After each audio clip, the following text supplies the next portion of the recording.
Good afternoon, শুভ দুপুরবেলা। আজকে আমি এখন করব গরম ভাত হচ্ছে। আর এটা কে কে চেনো চেনো পাতাটা, এই যে ছাড়ানো হয়ে গেছে আমার।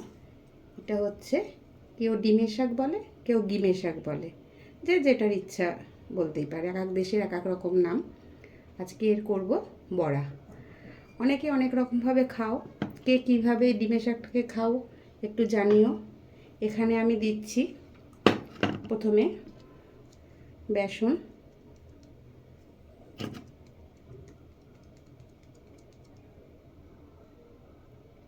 পরিমাণ মতন সবাই দেবে, যেরকম তোমার পরিমাণের ডিমের শাকটা হবে সেরকম হবে।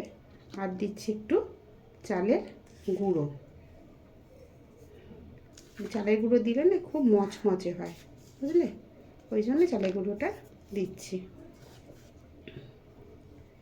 তার সাথে আমি দিচ্ছি একটু ঝাল করবার জন্য কটা কাঁচা লঙ্কা।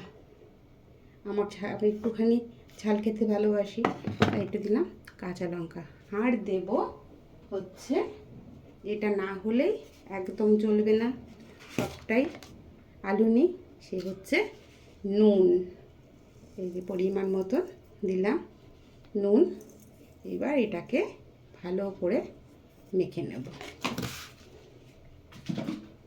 টাটা বন্ধুরা, এবার বড়াটা করে ফেলি।